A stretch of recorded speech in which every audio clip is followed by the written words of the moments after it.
பரோட்டாவுக்கு ஒரு சிக்கன் குருமா செய்வோம். பட்டை, கிராம்பு, ஏலக்காய், சோம்பு, சின்ன சீரகம், கொஞ்சம் மிளகு, கசகசா, முந்திரி, கொஞ்சம் தேங்காய் இதெல்லாம் போட்டு நம்ம ஃபஸ்ட்டு வதக்க போகிறோம். இதை அப்படியே பொன்னிறமாக லைட்டாக அப்படி வதக்கிட்டு போட்டுட்டு இதை கூட நம்ம கொஞ்சம் தேங்காய் போட்டுக்கிறோம்.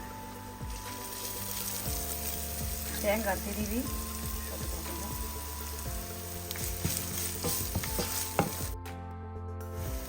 இதில் ஒரு பொடி வெங்காயம் சேர்த்துக்கிறோம். கொஞ்சம் தக்காளி பழம் சேர்த்துக்கிறோம்.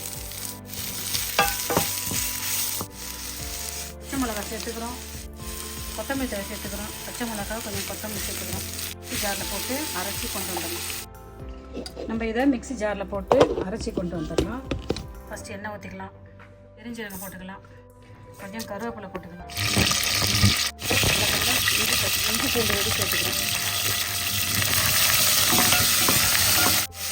சுத்தமாக நம்ம கொஞ்சம் மஞ்சள் தூள் சேர்த்துக்கிறோம்.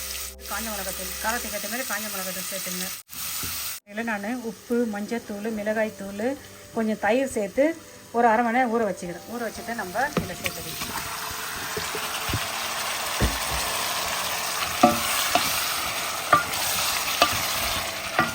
தண்ணியெல்லாம் ஒன்றும் ஊற்றல. இதை சும்மா மூடி போட்டு கொஞ்சம் நேரம் அப்படியே மறுபடியும் கொஞ்சம் நேரம் நம்ம வேக வைக்கணும். அவங்க தந்து பார்க்கலாம். மசாலா சேர்க்கப்போம். அரைச்சி வச்சுருந்தா மசாலாவை சேர்க்கணும். பாருங்கள், இவர் தான் இன்றைக்கி சீஃப் குக்கு. இன்றைக்கி இவர் தான் செய்கிறாரு. இன்றைக்கி சீஃப் குக்கு பேர் வந்து ஜான் பீட்டரு. தான் இருக்கும் டேஸ்ட்டாக. இவர் எவ்வளோ அழகாக இருக்கிறாரோ அதுமாதிரி அழகாக இருக்கும். தண்ணி சேர்த்துக்கலாம். கொஞ்சம் தண்ணி சேர்த்துக்கலாம். இப்போ பாருங்கள், நம்ம போதுமான மசாலாம் போட்டுட்டோம். இப்போ நம்ம தண்ணி ஊற்றிட்டு இதை கொஞ்ச நேரம் கொதிக்க வைக்கலாமா?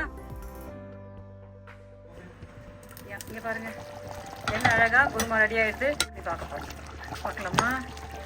பாருங்கள், என்ன சுவையான சூப்பரான அழகான ஒரு சிக்கன் குருமா பரோட்டாவுக்கு ரெடி ஆகிடுது. நானுக்கு தொட்டு சாப்பிட்லாம். இதை பரோட்டாவுக்கு ஊற்றி சாப்பிட்லாம். பாருங்கள், என்ன அழகான ஒரு பரோட்டாவுக்கு நம்ம சிக்கன் குருமா செஞ்சுட்டோம். நீங்களும் வீட்டில் ஒரு மாதிரி ட்ரை பண்ணி பார்த்துட்டு சொல்லுங்கள். பாய், தேங்க்யூ.